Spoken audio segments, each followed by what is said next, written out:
She slowly lifted her shirt, revealing the fresh wound from yesterday's brutal mission. But as the fabric rose higher, Captain Thorne's breath hitched a sharp, involuntary gasp. His eyes widened, fixed in stunned disbelief on something far more disturbing beneath, a grotesque tapestry of old scars etched across her ribs, screaming a story no official file dared to whisper. Each mark, a brutal, silent testament to unimaginable torment. This wasn't just a soldier, this was a living blueprint of hell itself. A chilling secret that utterly shattered his perception, and the desperate mission she was now about to lead, considered absolutely impossible. You're about to witness how the most broken can become the most formidable. Hit subscribe to Veteran Biker now and prepare for an extraordinary journey into unimaginable resilience. The sterile hum of the medical bay pressed in on Captain Thorne, a dull counterpoint to the storm brewing inside him. He stood rigid, a file clutched in his hand, its edges worn from countless reviews. The official record of Lieutenant Commander Isabella Clarke. It painted a picture of a brilliant mind. Yes, a tactical genius who consistently defied expectations, but also one increasingly prone to recklessness. His own annotations, scribbled in the margins, spoke of a disturbing pattern, high-risk maneuvers, disregard for established parameters, and a recent operation that, while technically successful, had left 3 wounded, including Clarke herself. Whispers had been circulating through the command chain like a virulent fever, suggesting it was time to ground her, perhaps permanently. This morning, he was here to confirm those suspicions, to make the difficult but necessary call. He'd called her in, his voice carrying the full weight of his rank and the deep frustration of a commander whose orders had been brazenly defied. "Show me," he'd demanded, his gaze fixed on her, searching for any flicker of remorse, any sign of the promising officer he'd once believed in. Clarke, her posture rigidly controlled despite the fresh injury, had met his gaze without flinching. She was a paradox, a woman who moved with a predatory grace, yet held herself with a stillness that suggested deep, controlled reserves. Her eyes, often described as unnervingly precise in performance reviews, betrayed nothing now but a quiet, almost defiant resignation. Without a moment's hesitation, Clarke had begun to lift her medical tunic. The movement was economical, practiced, almost clinical. Thorne's eyes, accustomed to the raw realities of combat and the aftermath, braced themselves for the sight of the recent wound. He expected an angry laceration, perhaps some bruising, the telltale signs of a mission gone sideways. What he saw first was indeed the fresh injury, a stark red line cutting across her lower abdomen, held together by a meticulous row of medical staples, glinting under the harsh bay lights. It was a nasty cut, no doubt, but familiar. It was the kind of wound one sustained in the chaotic crucible of close-quarters engagement. Yet it wasn't this recent injury, this visible proof of yesterday's defiance, that caused Captain Thorne's breath to catch. It was everything else his eyes took in. Below the fresh incision, her skin was a canvas of older marks, a sprawling, intricate map of scars that traversed her ribcage like twisted constellations. They were not haphazard. Some were disturbingly precise, thin, almost surgical lines that spoke of scalpels and meticulous incisions. But others were jagged and cruel, a stark contrast, whispering of blunt force, of tearing and rending. They were etched deep, telling a story that went far beyond the sanitized, almost dismissive account in her personnel file. Minor injuries sustained during 72 hours of captivity. Minor injuries. The words echoed in Thorne's mind, hollow and grotesque. They seemed not just an understatement, but a deliberate act of obfuscation, a grotesque lie. The scars spoke with an undeniable eloquence, a silent language of systematic torture, of prolonged suffering that no human being should endure, let alone survive with their sanity intact. Some appeared to be from invasive procedures, not healing ones but exploratory, meant to inflict maximum pain and psychological terror without directly endangering vital organs. Others suggested burns, carefully placed, meticulously inflicted to agonize without leading to immediate death. The pattern was too deliberate, too organized in its cruelty, to be the random consequence of combat or the result of a simple accident. It was the work of a professional, a methodical torturer. Captain Thorne felt a chilling realization creep over him, mentally revising everything he thought he knew about the woman standing before him. 3 years ago, Clarke had been captured during a covert operation, a mission that had gone sideways when critical intelligence proved faulty. Her team had been extracted, but she, covering their retreat with a ferocity that bordered on suicidal, had been left behind. For 72 hours she was officially listed as Mia, a ghost in the system, until a Spec Ops team, during an entirely unrelated mission, stumbled upon her during a chance encounter. The subsequent medical report, dry and clinical, noted only minor injuries, physical exhaustion and dehydration. It stated she had been cleared for duty after a mandatory 6 weeks of leave and a series of psychological evaluations. Those psychological reports were thorough, meticulously detailed, yet utterly unremarkable in their conclusions. Subject demonstrates exceptional resilience and cognitive compartmentalization. No evidence of PTSD or trauma-related impairment. Recommended for return to full active duty. And return she did. She had thrown herself into her work with an intensity that had propelled her up the ranks with unusual speed, her commendations piling up, each one a testament to her seemingly limitless drive. But now, looking at the silent testimony of her body, something simply did not add up. The scars before him told a story of months, not days, of systematic abuse. It was a timeline that fundamentally contradicted the official narrative. Either the intelligence regarding her captivity was catastrophically wrong, or someone, somewhere, had deliberately obscured the truth. Given the political sensitivity of operations in that volatile region, either possibility was equally disturbing, equally plausible. The air in the medical bay, usually so sterile and neutral, suddenly felt heavy with unspoken truths, with the weight of a past deliberately buried. Captain Thorne found himself struggling to find his voice. When he finally spoke, his tone was softer than he had intended, tinged with a new, unwelcome uncertainty. "How long were you really held, Commander?" The question hung in the air, a fragile probe into a deeply guarded secret. Clarke's eyes met his, unflinching, unwavering. 72 hours, sir, as stated in the report." Her voice was devoid of emotion, a flat recitation of the official record. Thorne gestured vaguely to the intricate map on her skin. "These scars!" he began, but she cut him off. It was an audacious move. One few officers would dare to an admiral, let alone a captain of Thorne's formidable reputation. "Are from before, sir," she stated, her voice maintaining the same efficient, uninflected tone she used during mission briefings. "A childhood medical condition, congenital rib deformities requiring multiple surgeries between the ages of 8 and 16. She delivered this explanation with the practiced ease of someone who had recited it countless times, a perfectly constructed shield, but something in her eyes, a subtle tightening around the corners, a fleeting, almost imperceptible tremor in her usually stoic composure, suggested there was far more beneath the surface. Captain Thorne wasn't buying it. He had seen combat injuries, surgical scars, and the indelible marks of torture before. What mapped Clarke's body was not the meticulous work of pediatric surgeons correcting deformities. It was the brutal artistry of pain. "You're asking me to believe that these are from childhood surgeries?"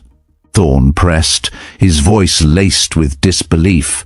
"I'm not asking you to believe anything, sir," Clarke replied, her voice remaining steady, but a faint flush had begun to creep up her neck. It wasn't embarrassment, Thorne realized with a jolt, but anger, carefully contained, simmering just beneath her rigid control. Captain Thorne closed the gap between them, lowering his voice, an almost conspiratorial tone entering his words. "Commander, whatever happened to you doesn't appear in any official record I've seen. I need to know what I'm dealing with. If there's a security breach, a cover-up." "There's no breach or cover-up, sir," she interrupted, finally lowering her tunic, the movement precise, almost final. "There's only what's necessary." "Necessary for what?" Thorne demanded, his frustration bubbling to the surface once more. Clarke straightened, wincing slightly as the movement pulled at her fresh wound, a fleeting grimace that she quickly suppressed. "For me to continue serving effectively." "For certain parties to save face, for operations in sensitive regions to continue without diplomatic incidents."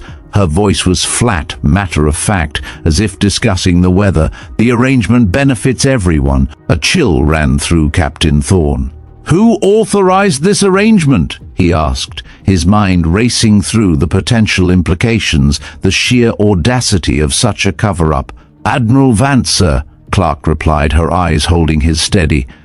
"Before his retirement. Vance, of course." Thorne knew the name well.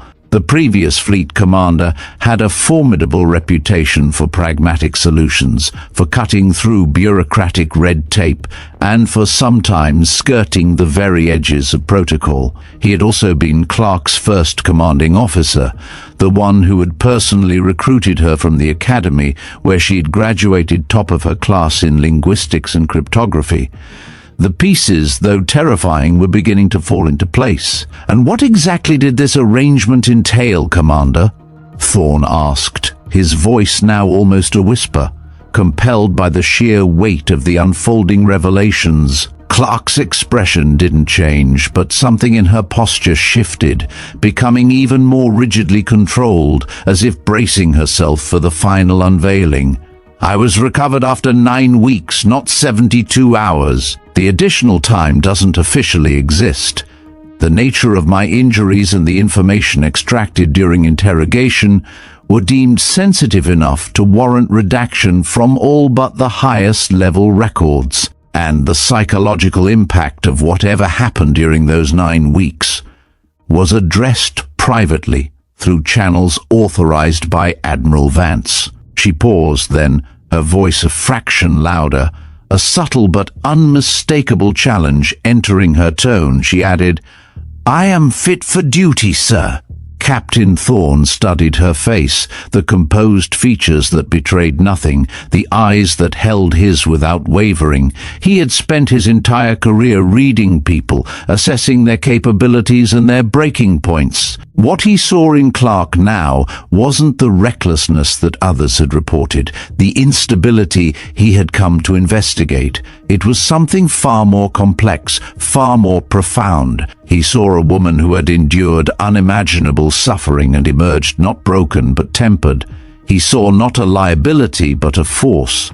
The silence in the medical bay stretched, thick with understanding, heavy with the weight of untold history. Captain Thorne stood silent, processing the implications of Clarke's confession. The sterile air of the medical bay, moments ago heavy with unasked questions, now thrummed with the weight of an incredible, terrifying truth. 9 weeks, not 72 hours. A meticulously constructed lie that had been sustained for 3 years.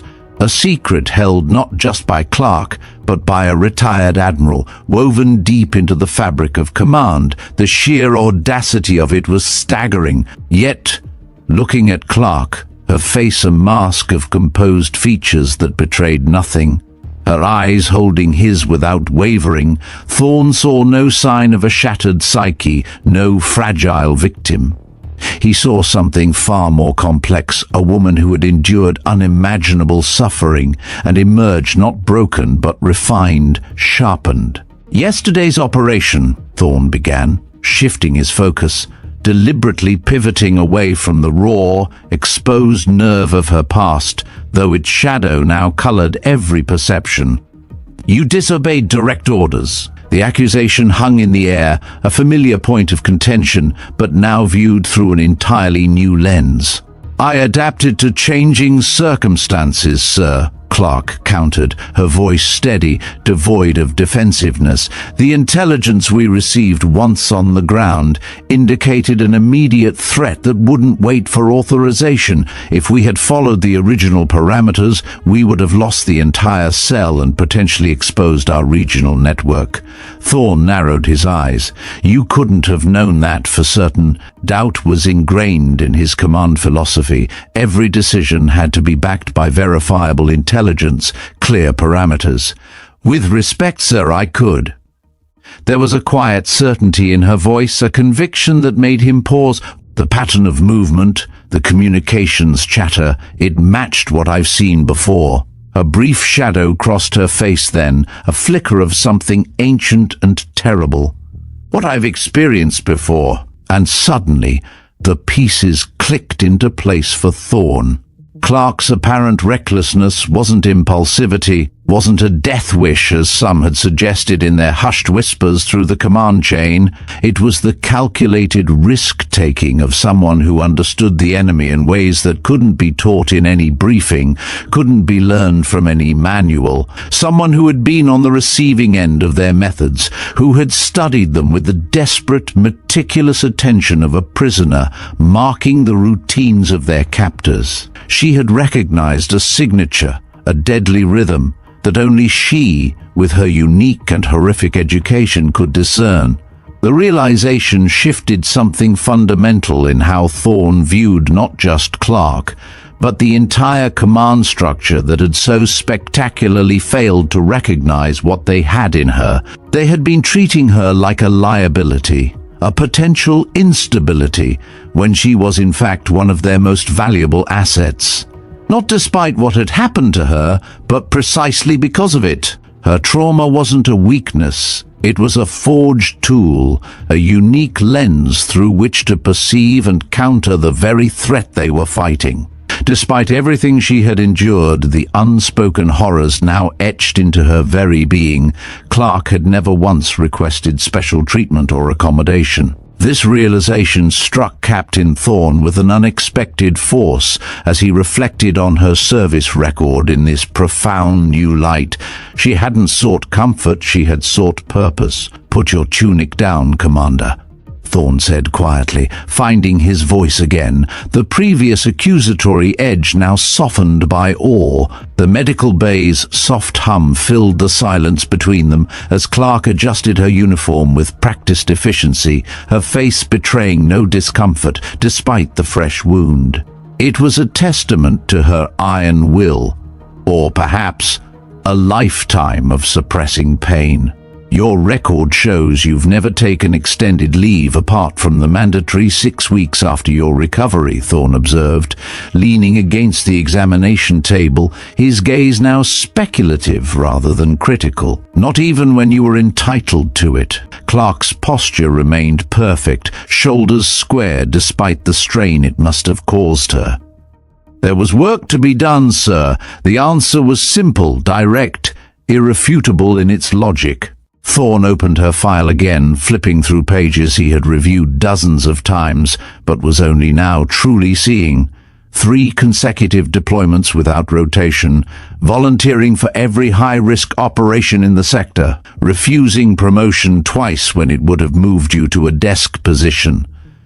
He looked up at her, a challenge in his eyes, but also a growing curiosity. "Most officers with half your commendations would be angling for a cushy administrative role or a teaching position at the academy." "I'm more useful in the field, Admiral," Clarke replied, her voice still level, utterly devoid of ego or self-pity.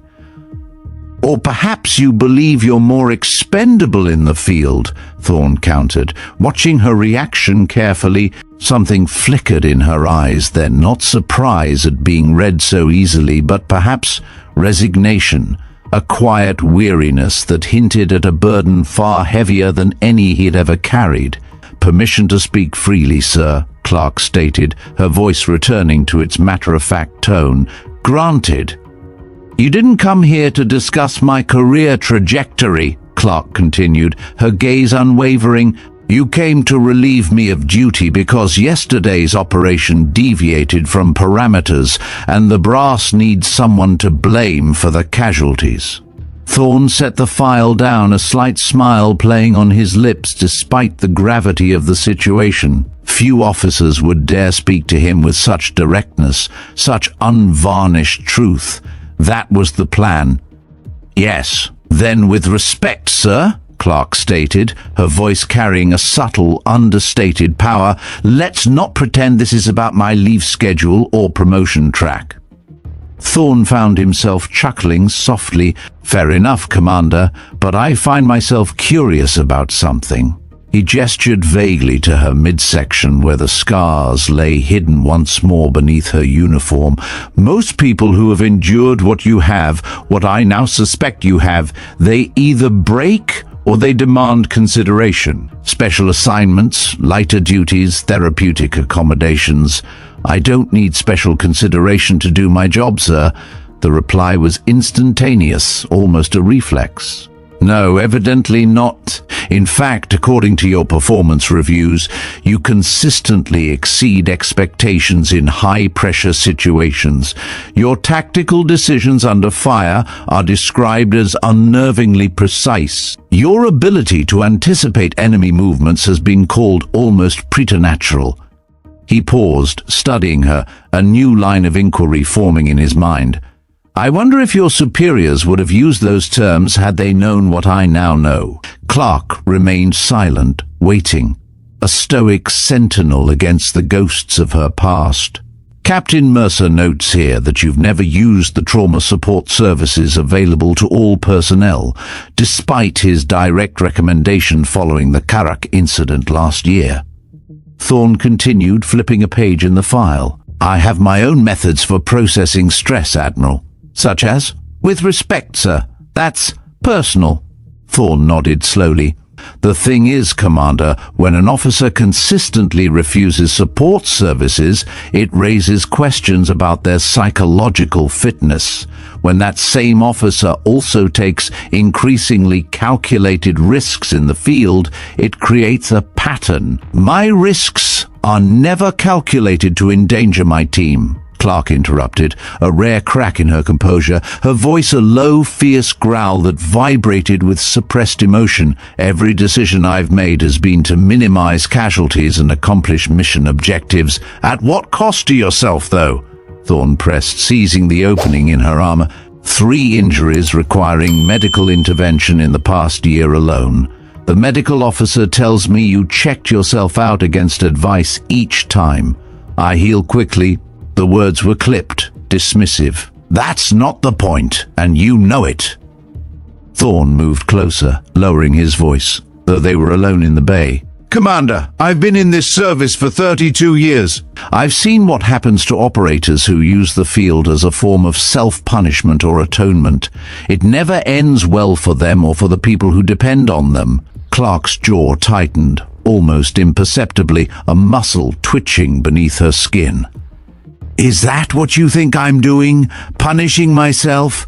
"I think you're someone who survived something terrible, and instead of processing it, you've channeled it into your work. That can be effective until it isn't." Thorne tapped her file. "Your psychological evaluations all say the same thing, exceptional compartmentalization skills. But compartments have a way of breaking down eventually, Commander." For the first time, Clarke looked away, her gaze drifting to the window where the carrier's flight deck was visible, buzzing with activity as aircraft were prepared for the day's operations. A world of purpose and order, a stark contrast to the chaos within. "What do you want from me, Admiral?" The question was quiet, almost a plea stripped of its usual defiance. An admission that I'm compromised, that yesterday was a mistake? What I want, Thorne said carefully, is to understand why an officer with your abilities, who clearly has personal reasons to avoid unnecessary risks, would make the call you made yesterday. Clarke's attention snapped back to him, her eyes sharp, piercing. Because it was necessary. The intelligence indicated— "I've read the intelligence," Thorne interrupted, his voice firm. "It was inconclusive at best, not to me." There was a quiet certainty in her voice then that gave Thorne pause. He saw no arrogance, only an unwavering conviction. "Explain." Clarke seemed to consider her words carefully before continuing, choosing each one with precision. The communications pattern matched one I've seen before. 3 short bursts followed by a prolonged silence, then a single acknowledgement. It's a preparation sequence for an immediate purge operation. Thorne frowned. "That's not in any of our signal intelligence protocols. It's not in any manual." "No, sir, it wouldn't be." Her voice remained steady, but her right hand moved unconsciously to her side, where the worst of the scarring lay hidden beneath her uniform. The implication hung in the air between them, heavy and chilling. This was knowledge gained firsthand, in circumstances no operative should ever experience, knowledge seared into her very being through suffering. "So, you recognized a pattern that no one else could," Thorne said slowly, the pieces truly falling into place now, forming a horrifying but logical picture. "And made a call based on information you couldn't possibly share in the moment." "Yes, sir. Without requesting backup or special resources. There wasn't time, Admiral, and I had confidence in my team's capabilities." Thorne sighed, running a hand over his face. The weight of his position, the expectations of command, pressed down on him. "Do you have any idea the position this puts me in, Commander? I have 3 wounded personnel, including yourself. I have a mission that, while technically successful, violated direct orders from command. And I have an officer whose judgment I'm supposed to question, but who apparently acted on intelligence no one else could have possibly possessed." He paused, his gaze fixed on her. "Intelligence that saved lives. If your assessment of the situation was correct." "It was correct, sir." There was no pride in her voice, only absolute certainty, the kind of certainty that only comes from having lived through the consequence of being wrong. The Admiral studied her for a long moment. The Clarke before him was not the reckless, possibly traumatized officer he had expected to find. She was composed, rational, and utterly convinced of the necessity of her actions. More importantly, she had never used her past, whatever horrors it truly contained, as an excuse or leverage for special treatment. In fact, as he now realized, she had done quite the opposite.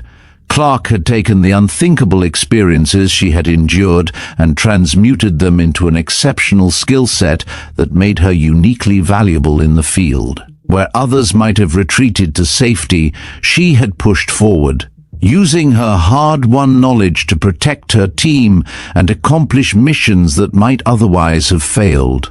This wasn't recklessness, it was a profound, almost spiritual dedication forged in fire. "You know," Thorne said finally, his voice a low rumble, "most people in your position would have requested a transfer after what happened to you, or left the service entirely. No one would have blamed you. I'm not most people, Admiral." For the first time, a ghost of a smile, fleeting and almost imperceptible, touched her lips. "And leaving was never an option for me." "Why not?" Thorne pressed, intrigued by this new layer of resilience. Clarke's expression grew serious again, the momentary softness vanishing. "Because what I know, what I've learned, is too valuable to waste. And because there are still people out there experiencing what I experienced. If my perspective can help bring them home, then everything that happened was worth it." Captain Thorne felt something profound shift in his understanding of the woman before him. What he had mistaken for recklessness was actually a profound sense of purpose, one forged in circumstances he could barely imagine. Clarke hadn't sought special treatment or accommodation, not because she was in denial about her trauma, but because she had already found her own way to make meaning from it, to transform pain into power. And then the Admiral realized with sudden, stunning clarity, he understood why Clarke had volunteered for the seemingly impossible rescue mission behind enemy lines. She wasn't being reckless as her critics claimed. She understood the terrain of suffering in ways no one else in his command ever could. Captain Thorne moved to the window, gazing out at the carrier's bustling flight deck. The morning sun glinted off aircraft wings, reflecting off the polished surfaces as maintenance crews scurried about their duties, tiny figures of purpose against the vast expanse of the ocean. Lives continuing as normal, a world of ordered chaos.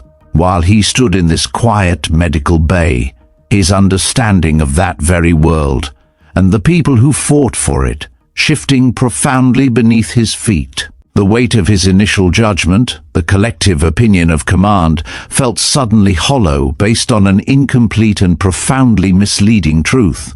He had come here with a rigid set of assumptions, a clear course of action, and now everything was irrevocably altered.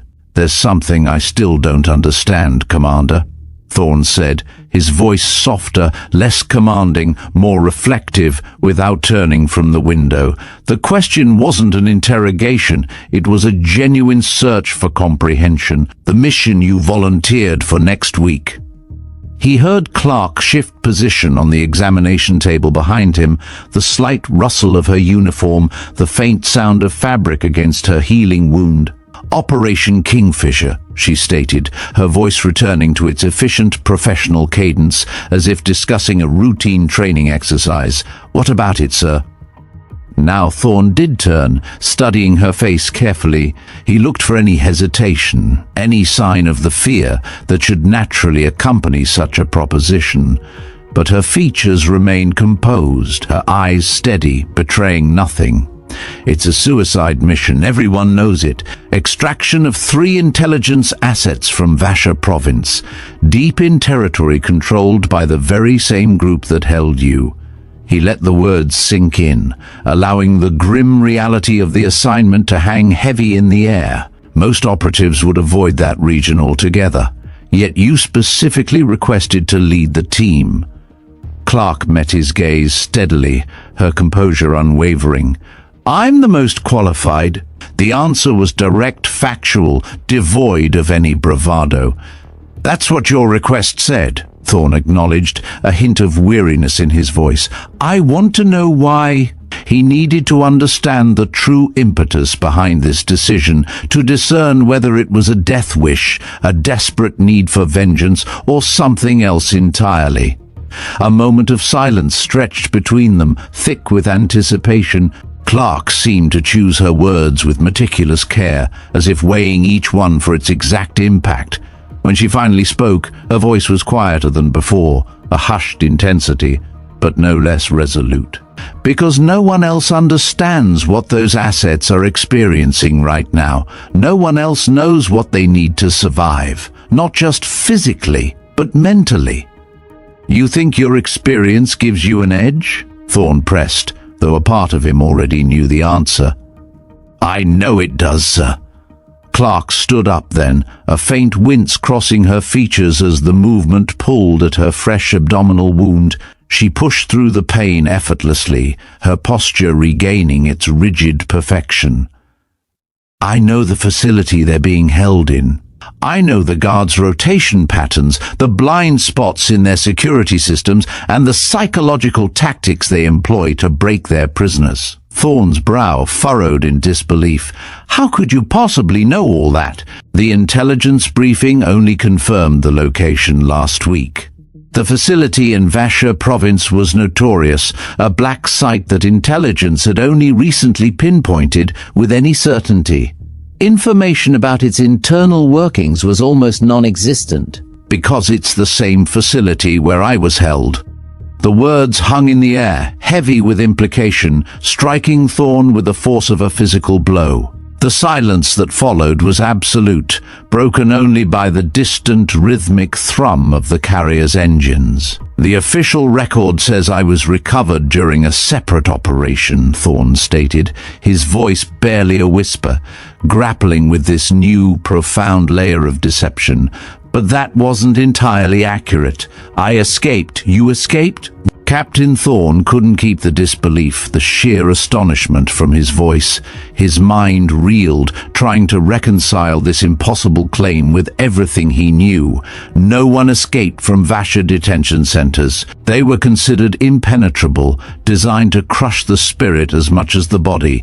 It was an undisputed fact within intelligence circles that once you were inside, you were there until they were done with you. Clarke nodded once. A stark, decisive movement.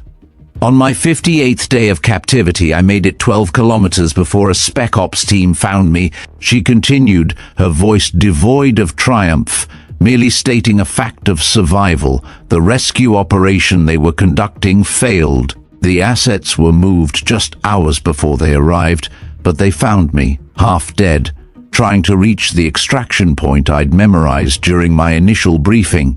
Thorne absorbed this information, mentally reorganizing everything he thought he knew about Clarke's captivity, about the very nature of human endurance. An escape, an impossible escape, the meticulous planning, the sheer will to survive, to move 12 kilometers after nearly 2 months of torture. It was beyond anything he had ever encountered in his distinguished career. "And this information isn't in any report because," Thorne prompted, expecting another layer of political maneuvering, "because the failure of that rescue operation was politically sensitive," Clarke recited, as if ticking off a list. "Because my escape revealed security vulnerabilities that intelligence wanted to exploit later. Because admitting how long I was actually held would have raised uncomfortable questions about why a rescue wasn't attempted sooner." She shrugged slightly, a small, almost imperceptible gesture of resignation. "Take your pick, sir." The decision was made above both our pay grades. Her tone indicated a profound, weary acceptance of the ruthless realities of their world. Thorne ran a hand over his face, feeling the fatigue of a lifetime of command pressing down on him, the sheer scale of the cover-up, the cold calculus behind it, was breathtaking. "So, you volunteered for Kingfisher because I've been mapping that facility in my head for 3 years, Clarke said, simply cutting him off, her eyes holding an intensity that was almost frightening. Every corridor, every guard post, every blind spot in their surveillance. "I've been waiting for an opportunity to use what I know. You could have shared this intelligence without volunteering to go back in yourself," Thorne argued, though even as he said it, he knew the answer. No amount of briefing, no diagram, could convey the visceral lived knowledge that Clarke possessed. "With respect, Admiral, some things can't be communicated in a briefing or drawn on a map." Clarke's voice remained steady, but her eyes betrayed the deep current of intensity, the raw experience behind her words. The way the guards changed their patterns during shift changes, the sound a particular door makes when it's about to be opened, the specific cadence of footsteps that tells you whether they're coming for interrogation or feeding. She shook her head, a brief, almost imperceptible tremor passing through her. "These assets have been there for almost 3 months. They're reaching the breaking point. The point where people either shatter completely or do something desperate like attempt to escape on their own," Thorne murmured, understanding dawning, chilling him to the bone. This was exactly why Vasha was so effective. It broke men or pushed them into fatal errors. "Yes, sir," Clarke affirmed, taking a step closer, her focus absolute. "And they won't make it without help from someone who knows exactly what they're going through, someone who can guide them through the mental maze as much as the physical one." I'm not volunteering because I have a death wish or some misguided desire for vengeance, she continued, her voice resonating with a deep, unwavering conviction that left no room for doubt. I'm volunteering because I am uniquely qualified to bring those people home alive. I am their best chance. I am their only chance. Captain Thorne studied her, seeing her now with new eyes. Not as the reckless officer he'd been prepared to ground, the liability that the command chain had whispered about. He saw her as someone with a profound understanding of the mission that went far beyond tactical knowledge, beyond intelligence reports. Clarke wasn't being reckless, she was being precise, calculating risks based on information no one else possessed, information gained at an unspeakable cost. She was not driven by impulse, but by a chillingly rational assessment of capability, her own unique capability. Her past was not a burden, it was a blueprint. "What about your current injury?" Thorne asked, gesturing to her abdomen, trying to find a practical reason to hold her back. "Kingfisher deploys in 10 days. You'll barely be healed." "I've operated with worse, sir. It wasn't bravado." It was a simple statement of fact, delivered with the same professional detachment she used to describe enemy patterns. She had clearly pushed her body to its limits before, healed and pushed again. The Admiral moved to the examination table and picked up Clarke's file again, thumbing through it thoughtfully. The dog-eared pages, once symbols of her erratic behavior, now seemed to whisper of an extraordinary resilience, a relentless pursuit of purpose. "You know, when I came in here today, I had every intention of removing you from active duty." He looked up, his gaze meeting hers, a stark admission in his eyes. The general consensus among command was that you'd become erratic, taking unnecessary risks, possibly suffering from delayed PTSD. He closed the file with a soft thud, a decisive sound in the quiet room. "And now, sir, now I'm wondering if we've been wasting one of our most valuable resources by not understanding what drives you." His voice was low, filled with a newfound respect. "Your perspective isn't a liability, Commander. It's an asset we haven't properly utilized." Clarke remained silent, waiting. Her composure was absolute, a testament to years of suppressing emotion, of presenting an impenetrable front. But Thorne sensed a shift in the air, a subtle relaxation in her rigid posture, as if a great weight had been lifted, or at least acknowledged. "I'm approving your request to lead Operation Kingfisher," Thorne said finally, his voice firm, echoing with the authority of a decision made after careful, deep consideration. "But with conditions." "Conditions, sir?" Clarke's voice was neutral, but her eyes held a flicker of curiosity, perhaps even surprise. "First," Thorne continued, holding up a finger, emphasizing each point, "you will provide a complete and detailed briefing on the facility. Everything you know, no matter how seemingly insignificant. Every sound, every smell, every minute detail you recall. We will leverage every single piece of that hard-won knowledge. Understood, sir?" "Second, you will submit to a full medical evaluation 3 days before deployment. If you're not physically ready, you'll coordinate from the command center instead." He held up a hand as Clarke began to protest, a faint frown creasing her brow. "This isn't negotiable, Commander. I'm not sending you in if you're likely to collapse halfway through the operation. Your knowledge is invaluable, but you need to be physically capable of applying it." Clarke nodded stiffly, a grudging acceptance. "Understood, sir." "What else?" There was a hint of impatience in her tone now, a desire to move forward, to get to the mission.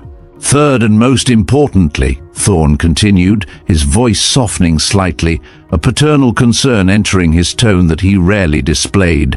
After this mission is complete, successful or not, you will take 60 days of leave. Real leave. Not the kind where you hide in your quarters reading intelligence reports. Not the kind where you volunteer for covert ops on the side. Sir, I don't need, Clarke began, a flicker of genuine discomfort crossing her face. The idea of inactivity, of being cut off from her purpose, seemed alien to her. This isn't about what you need, Commander. It's about what the service needs. You're too valuable to burn out, and that's exactly where you're headed. Captain Thorne stepped closer, lowering his voice, his gaze intensely earnest. I've seen it before. Operators who push themselves beyond human limits because they're driven by something deeper than duty. It works until suddenly it doesn't, and then we lose good people. People like you. For the first time throughout their intense conversation, a flicker of genuine uncertainty, of vulnerability, crossed Clarke's face. What would I even do with 60 days? The question was so genuine, so revealing in its simplicity, that Thorne felt a surprising surge of protective concern for this formidable officer. Her life had become so singularly focused, so defined by survival and mission, that the concept of rest, of personal time, seemed utterly foreign. Whatever helps you remember that there's a world beyond the next mission, Commander, Thorne replied, his voice gentle. Whatever reminds you that survival isn't just about making it out alive, it's about living afterward. He could see the idea slowly, painfully sinking in, a concept as unfamiliar as a foreign language. Is that all, sir? Clarke asked, her voice quiet, still uncomfortable with the personal turn of the conversation. Almost. Captain Thorne moved toward the door but paused before opening it. He turned back, his expression serious, determined to convey the final critical point. There's one more thing I want to be absolutely clear about, Commander. Your value to the service isn't measured by how much pain you can endure, or how many times you put yourself in harm's way. It's measured by your judgment, your leadership, and your ability to accomplish missions no one else can. He met her eyes directly, his gaze unwavering. Don't make me regret this decision. I won't, sir. There was a quiet certainty in her voice, a profound promise that, despite everything, Thorne found himself believing implicitly. As he reached for the door, Clarke spoke again, her voice a soft, unexpected whisper. Admiral, thank you.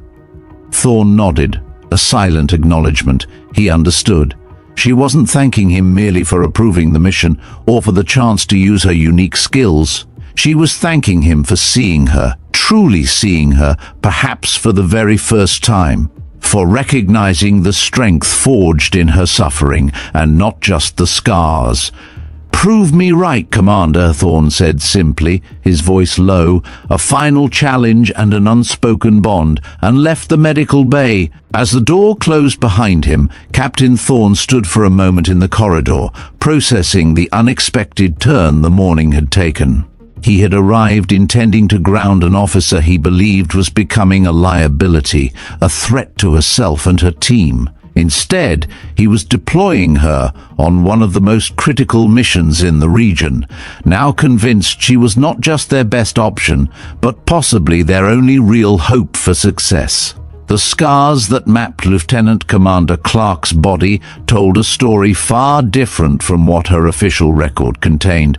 But it wasn't the scars themselves that had changed his mind. It was the strength with which she carried them, the purpose she had forged from her suffering, and her unwavering commitment to use her hard-won knowledge to save others from the same fate.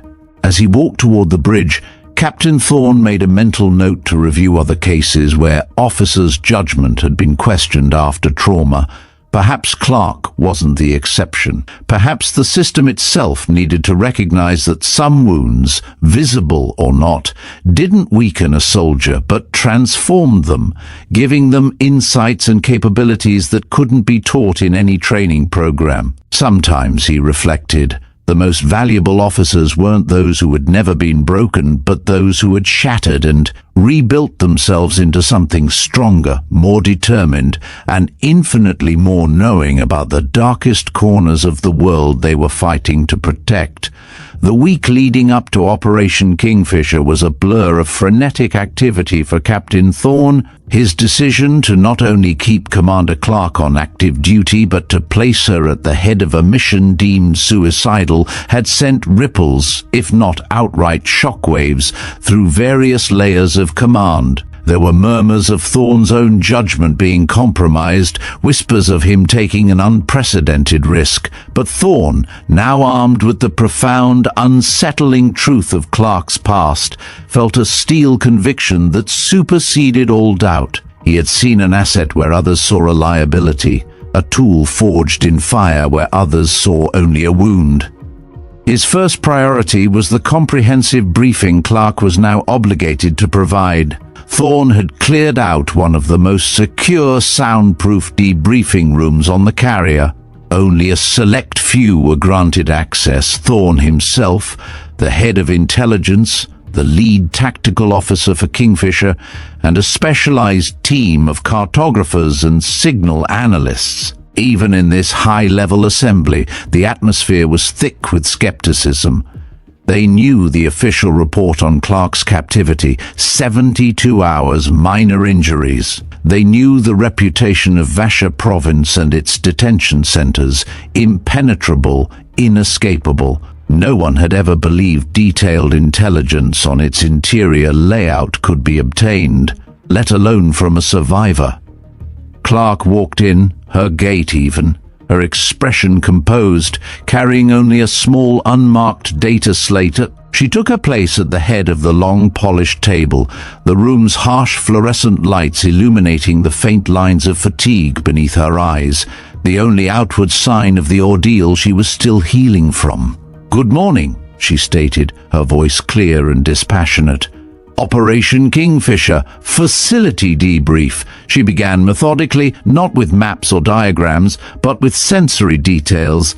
The air in the main intake corridor, she started, her gaze distant as if reliving it, smells faintly of ozone and stale disinfectant. Not a clean smell, but a biting one, designed to keep you on edge. The floor there is polished concrete, but surprisingly slick, especially when wet, which it often is near the drainage grates for the hosing down process. The intelligence officer exchanged a skeptical glance with Thorne, but Thorne merely nodded, urging Clarke to continue. She described the acoustics. Footsteps echo differently depending on the material of the floor. Stone in the interrogation cells, worn linoleum in the administrative areas, raw earth in the subterranean holding pens. The guards, when they move quickly, create a specific slap-drag sound on the linoleum that tells you their emotional state, agitated, bored, or aggressive. She went on to describe the ambient sounds, the low hum of ancient ventilation systems, the distant clang of metal on metal from a fabrication workshop that seemed to operate around the clock, the faint high-pitched whine of the electric fences surrounding the perimeter. Then came the visual. The light in the holding cells is always dim, intentionally so, not dark enough to fully blind you, but just enough to strain your eyes, to make the shadows dance. The walls are a sickly grey, mottled with dampness near the floor. Interrogation rooms have single, bare bulbs, often flickering, creating a disorienting strobe effect that plays havoc with your perception of time. She spoke of the guards' uniforms, their specific insignias that marked rank and unit, details never captured by aerial reconnaissance. The senior interrogators wear a bronze insignia on their left lapel shaped like a coiled serpent. They are the ones who employ the silent treatment tactic for days. The junior guards have a single straight bar. They are prone to frustration, making them exploitable. The cartographers, initially disbelieving, began to furiously sketch, their pencils scratching across their pads, trying to keep up with the torrent of precise, lived-in data. Clarke wasn't just recalling facts. She was downloading an entire terrifying blueprint from her mind. She described the layout of the facility, not from blueprints or satellite images, but from the perspective of a prisoner. The infirmary is on the second floor, directly above the main guard common room. There's a ventilation shaft in the infirmary's storage closet that runs directly down into the common room. It's too small for a person, but sound carries, especially frustrated shouts after a long shift. She detailed the guard rotation patterns, not from theoretical observation, but from the meticulous, desperate counting of footsteps, the timing of meal deliveries, the changing of shifts inferred from the distinct sound of key fobs and the clatter of weapons. Shift change is at 0600, 1400 and 2200. There's a 15-minute window during the 2200 change when the main corridor is understaffed, as the outgoing shift is debriefing and the incoming shift is arming. It's the riskiest time for them, the safest for us. The signal analysts leaned forward, captivated as she described specific communications chatter patterns, not just the 3-burst sequence Thorne had heard about, but dozens of others. A single sharp whistle followed by 2 clicks. That's a prisoner transfer signal within the facility. If you hear it twice, it means an asset is being moved to a deeper, more secure section. Her understanding of their internal communication, a language forged in duress, was invaluable. She spoke of the blind spots in their camera systems, the precise angles where the dated surveillance equipment failed to cover, knowledge gained by painstakingly mapping the shadows and reflections during her brief controlled movements. "How could you know these blind spots?" the lead tactical officer finally interjected, his voice tinged with awe. "Our satellite imagery doesn't show anything that precise. Every time I was moved or allowed to use the latrine, I counted my steps," Clarke explained, her voice flat, as if it were the most natural thing in the world. "I looked for reflections in the polished floors, for the angles of light from the overhead lamps. I pieced it together. When you have nothing else, your mind becomes your most powerful tool." The room was silent, a collective realization washing over the seasoned professionals. This wasn't just intelligence, it was an intimate, visceral understanding of the enemy, gleaned from the very heart of their operations. Clarke had lived their tactics, absorbed their weaknesses, and turned their methods against them. She wasn't simply recounting facts, she was providing a living, breathing blueprint of hell. Thorne watched the team, their initial skepticism replaced by a profound, almost humbled respect. They were seeing what he had seen in the medical bay, not a broken soldier, but a tempered weapon, incredibly precise and lethally effective. 3 days before deployment, Clarke submitted to her full medical evaluation. The lead medical officer, Dr. Aris, was a stern, no-nonsense woman with decades of experience in military trauma. She examined Clarke meticulously, her face grim. Clarke's abdominal wound, though healing, was still a significant injury. Her rib scars were still angry, a landscape of agony. Dr. Aris ran a battery of tests, checking everything from her bone density to her neurological responses.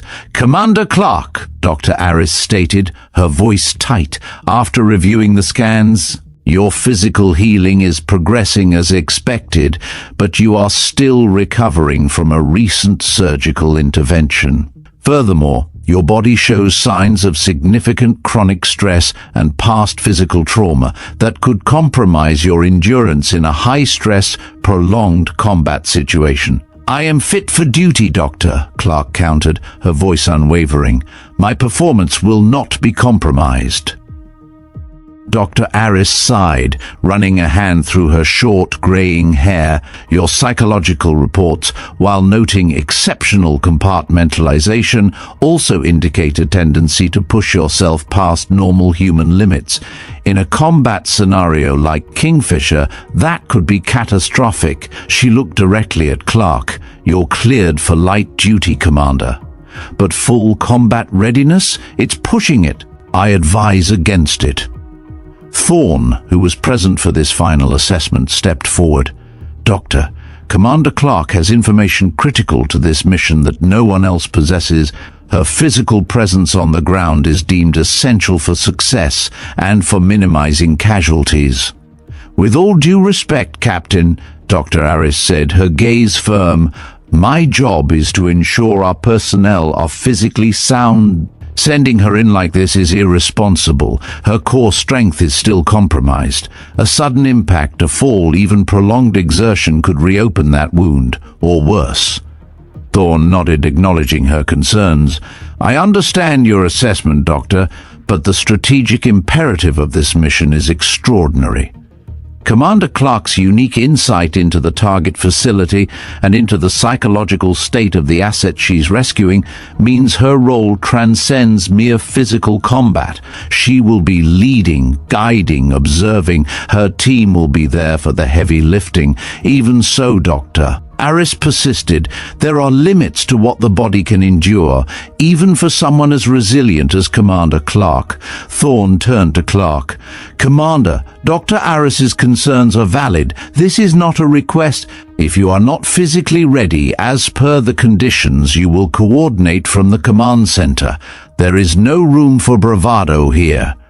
Clarke met his gaze. I understand, sir. I am ready. My mind is my primary weapon on this mission, and it is fully operational. My body will follow. There was no hint of arrogance, only a steely certainty. She knew her own limits, and she knew the mission's demands. After a long, tense moment, Thorne made his decision. He knew the risks. He knew the medical advice. But he also knew the unique value Clarke brought to the table, and he trusted her. He trusted the impossible survivor who had mapped hell in her head. Dr. Aris, Thorne stated, his voice firm, leaving no room for argument. Commander Clarke is cleared for deployment on Operation Kingfisher. Ensure all necessary medical support and emergency protocols are in place. Double her medkit supplies for the mission. Make sure her team medics are fully briefed on her specific injury. Dr. Aris's lips thinned, a sign of her disapproval, but she nodded curtly. Understood, Captain. I'll prepare the necessary orders, but don't say I didn't warn you. As Dr. Aris left, the silence in the room stretched once more between Thorne and Clarke. Are you truly ready, Commander? Thorne asked, his voice low, a genuine question not just of physical state, but of mental preparedness for returning to the place of her darkest nightmares. Clarke met his gaze, her eyes holding his without wavering. I have been ready for 3 years, sir. I have been waiting for this. There was no pride in her voice, only an unwavering certainty, a profound sense of purpose. Her resolve was absolute. She wasn't merely going on a mission, she was returning to reclaim a piece of herself, to turn her suffering into salvation for others. Thorne knew with a certainty that transcended logic that he had made the right decision. The week leading up to Operation Kingfisher was a crucible of preparation, a testament to Captain Thorne's unyielding conviction. His decision to not only retain Commander Clarke, but to place her at the spearhead of a mission widely regarded as suicidal had, predictably, caused a stir.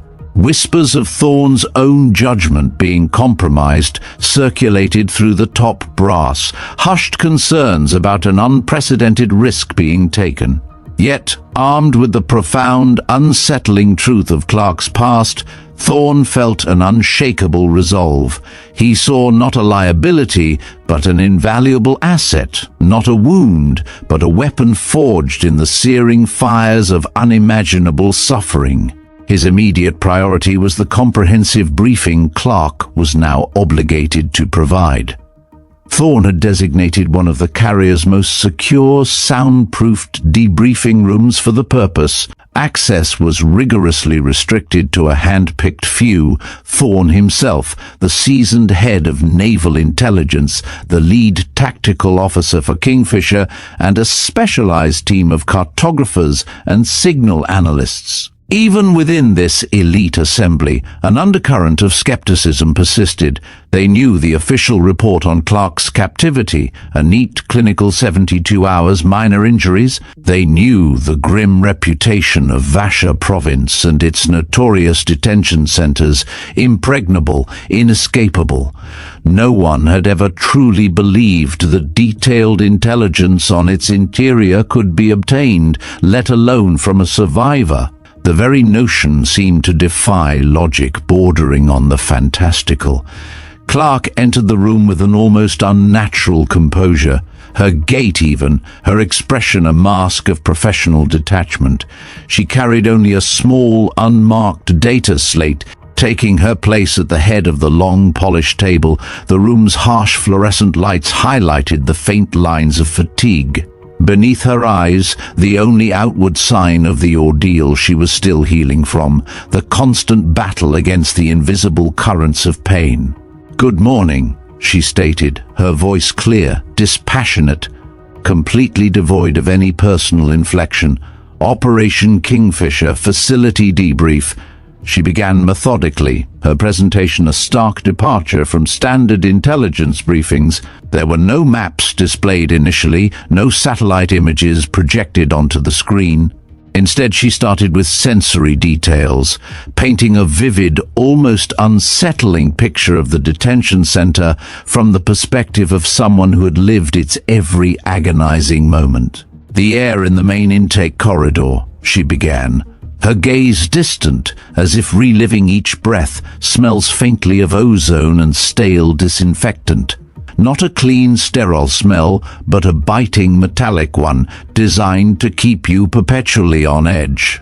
The floor there is polished concrete but surprisingly slick, especially near the drainage grates for the hosing down process." The intelligence officer, a man who prided himself on hard data, exchanged a skeptical glance with Thorne, but Thorne merely offered a subtle nod, an unspoken command for Clarke to continue. He knew what was coming. He had glimpsed this unique tapestry of knowledge. She then described the acoustics of the facility, the way sound carried, shifted, and betrayed secrets. Footsteps echoed differently depending on the material of the floor.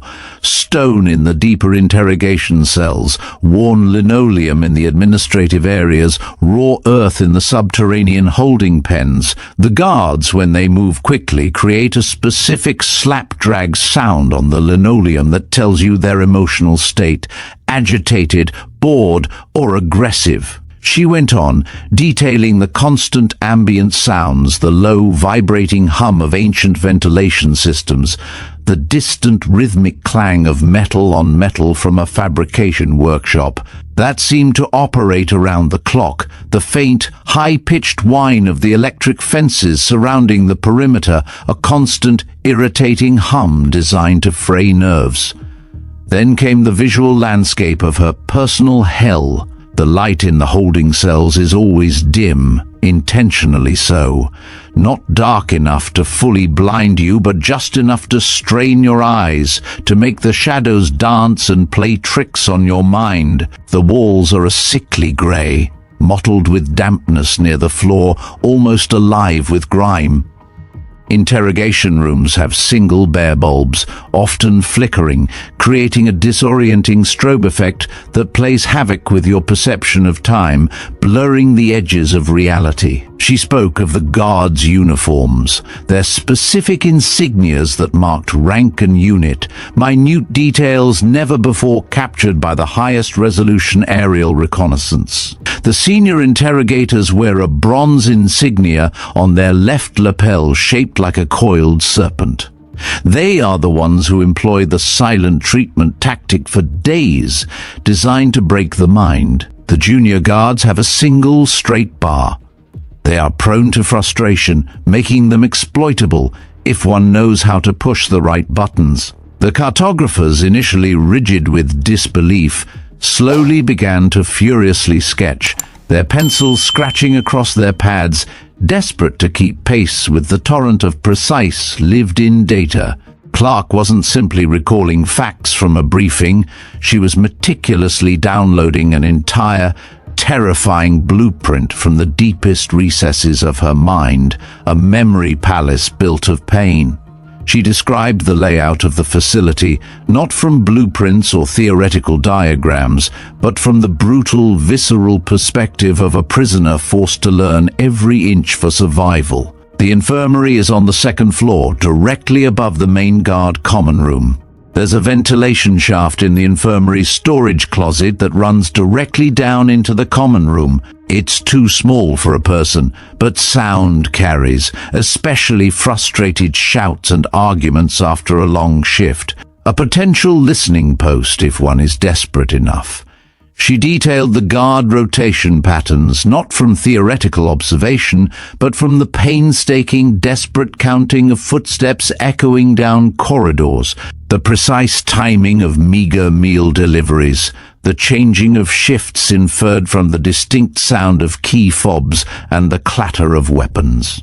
Shift change is at 0600, 1400 and 2200. There's a 15-minute window during the 2200 change when the main corridor is understaffed, as the outgoing shift is debriefing and the incoming shift is arming. It's the riskiest time for them, the safest for us. A prime window for infiltration or egress. The signal analysts, initially aloof, now leaned forward, captivated, as she described specific communications chatter patterns, not just the 3 burst sequence Thorne had heard about, but dozens of others, each a distinct signature of the enemy's internal workings. A single sharp whistle followed by 2 clicks, that's a prisoner transfer signal within the facility. If you hear it twice, it means an asset is being moved to a deeper, more secure section, a blacker hole. Her understanding of their internal communication, a silent language forged in duress, was invaluable, providing layers of insight no external surveillance could ever achieve. She spoke of the blind spots in their camera systems, the precise angles where the dated surveillance equipment failed to cover, knowledge gained by painstakingly mapping the shadows and reflections during her brief controlled movements outside her cell. How could you know these blind spots? The lead tactical officer finally interjected, his voice tinged with a blend of awe and disbelief. Our satellite imagery doesn't show anything that precise. Every time I was moved or allowed to use the latrine, I counted my steps, Clarke explained, her voice flat, as if it were the most natural, logical thing in the world. I looked for reflections in the polished floors, for the angles of light from the overhead lamps. I pieced it together. When you have nothing else, when every second is about survival, your mind becomes your most powerful, most ruthless tool. The room was silent, a collective realization washing over the seasoned professionals.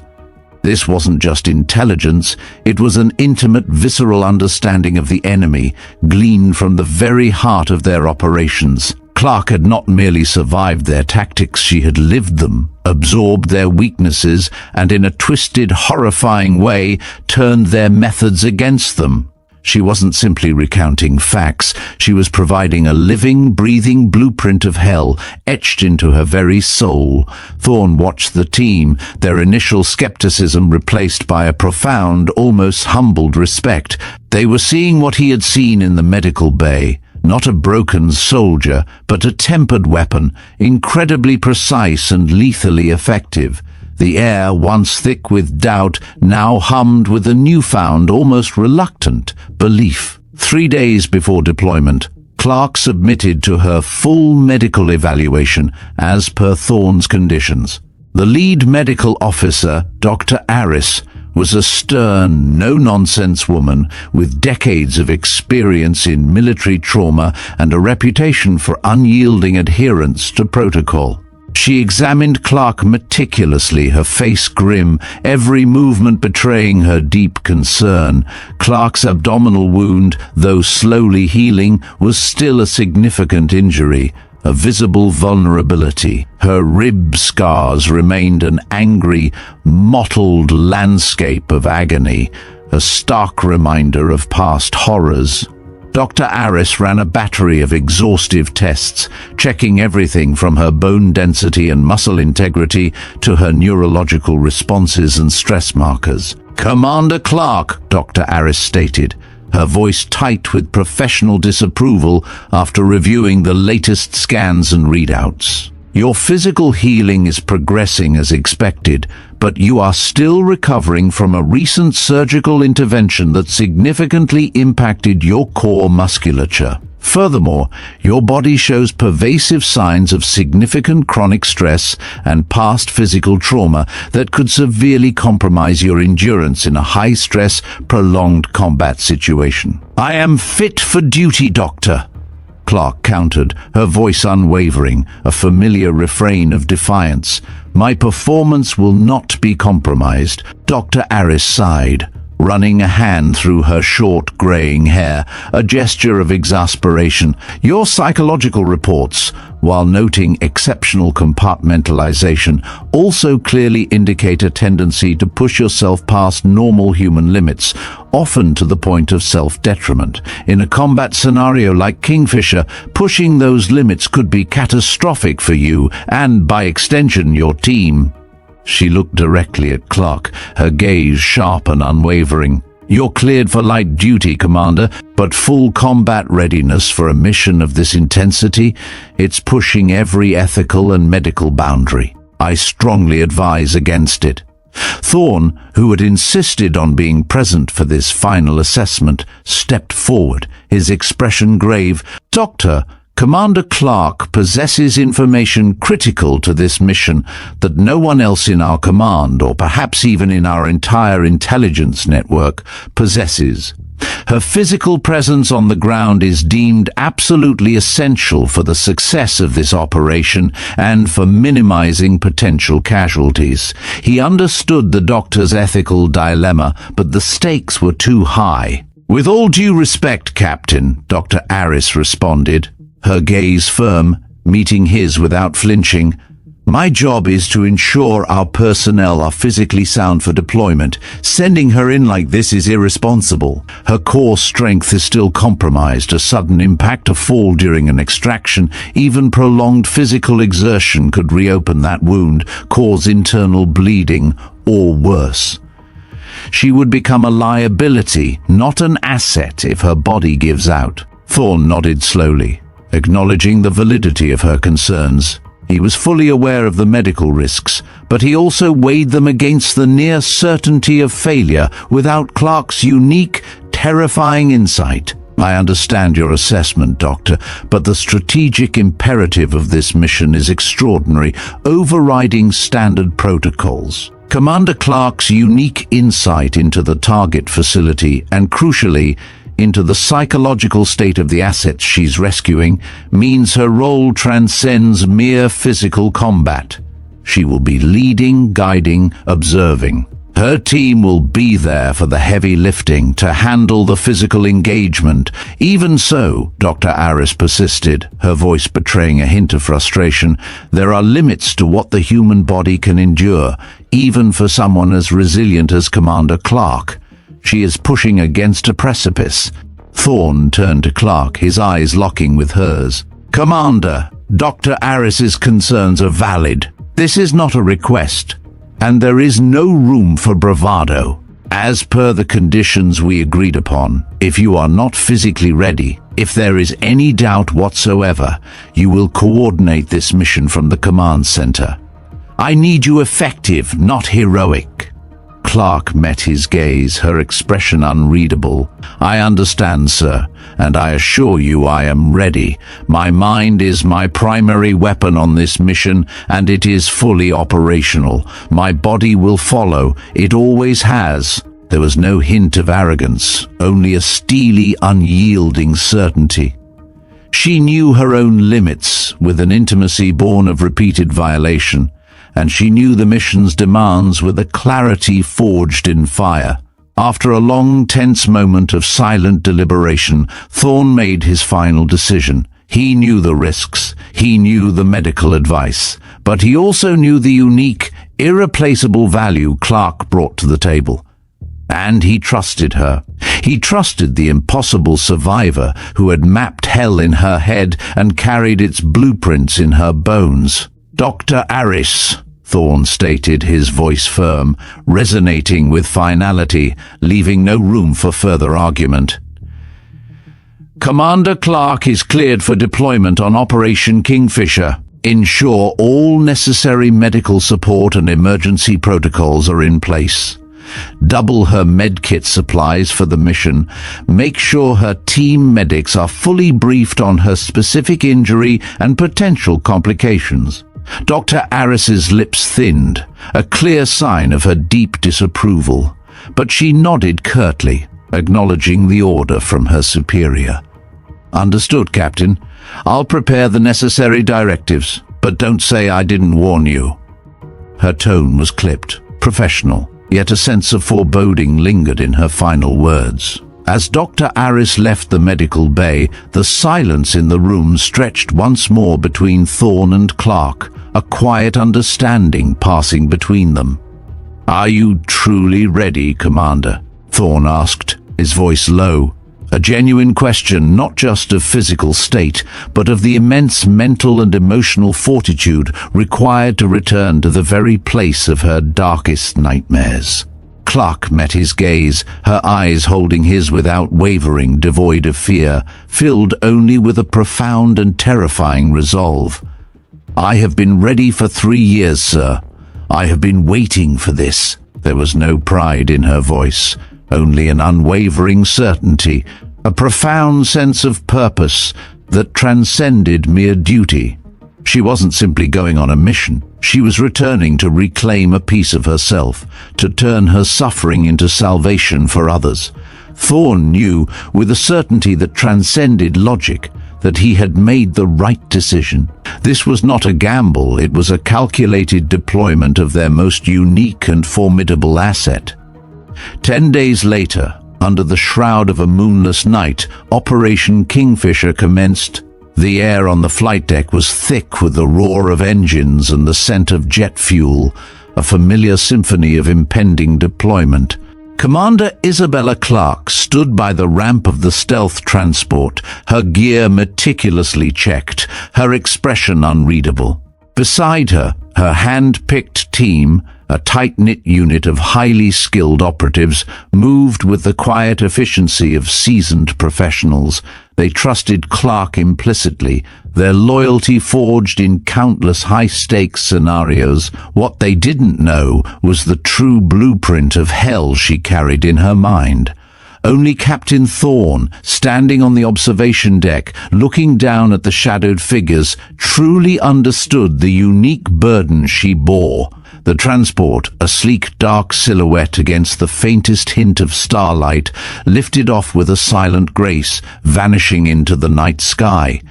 The journey was long, deep into the heart of Vasha province, a region hostile and unforgiving. Inside the dimly lit cabin, Clarke reviewed the mission parameters with her team, her voice calm and authoritative. Every detail, from insertion points to exfiltration routes, was meticulously covered. But beyond the standard briefing, she added layers of information that left her team exchanging curious glances. Details about the specific sounds of the wind through certain mountain passes, the texture of the soil in the landing zone, subtle cues no satellite image or intelligence report could convey.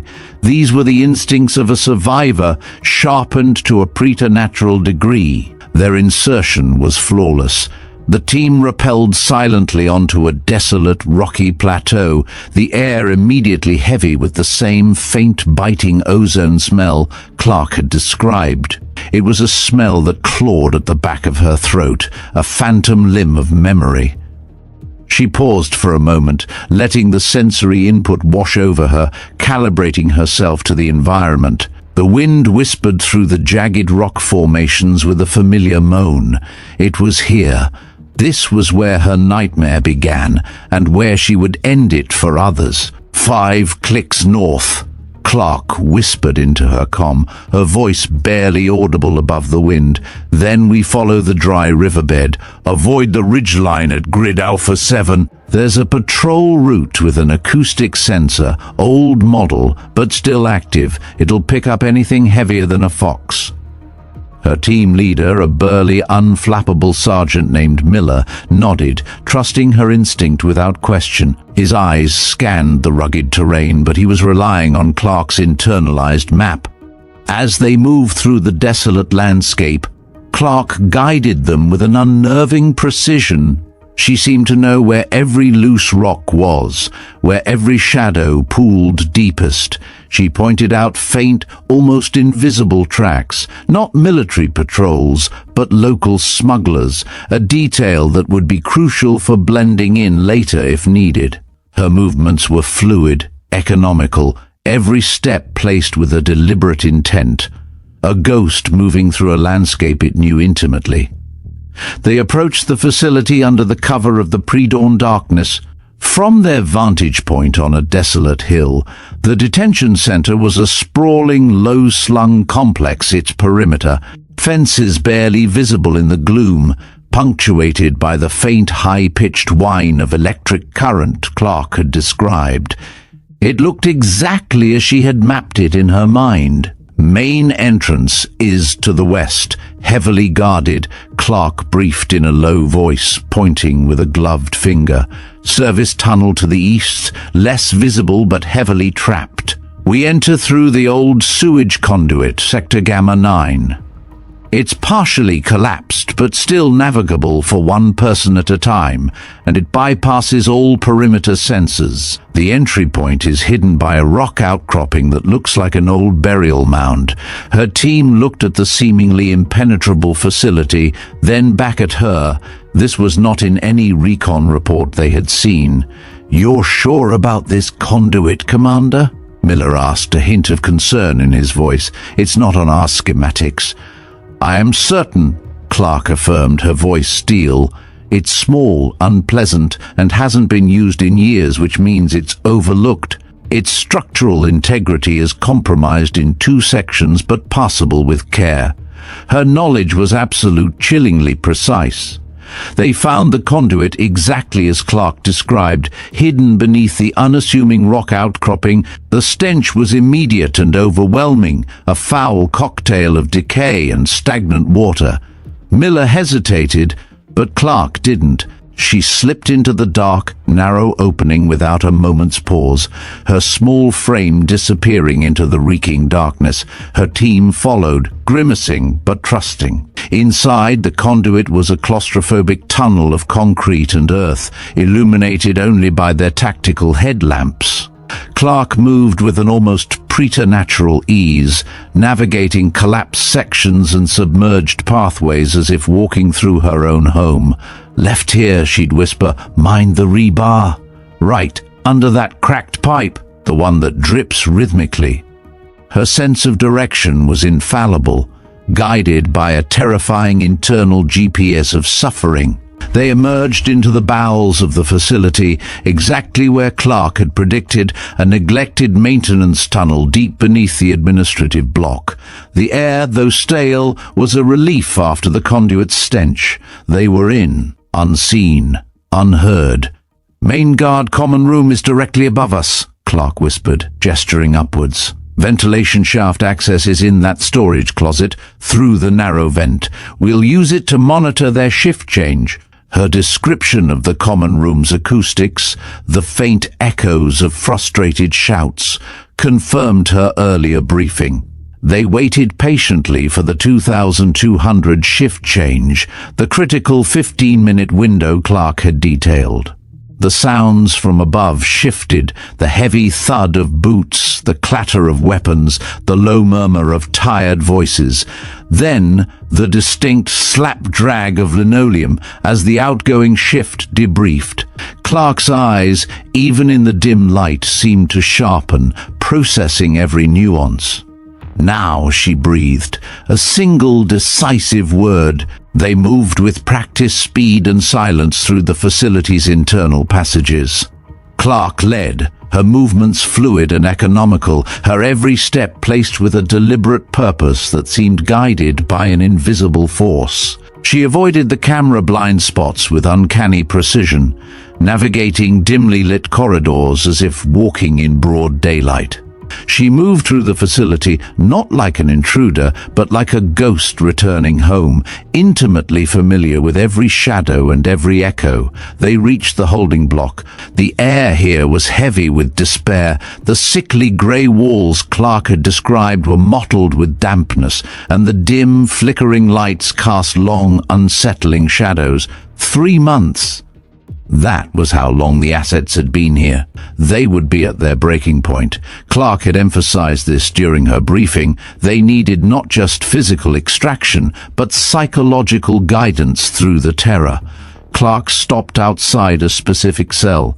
"This is it," she whispered. "Cell block D, cell 7.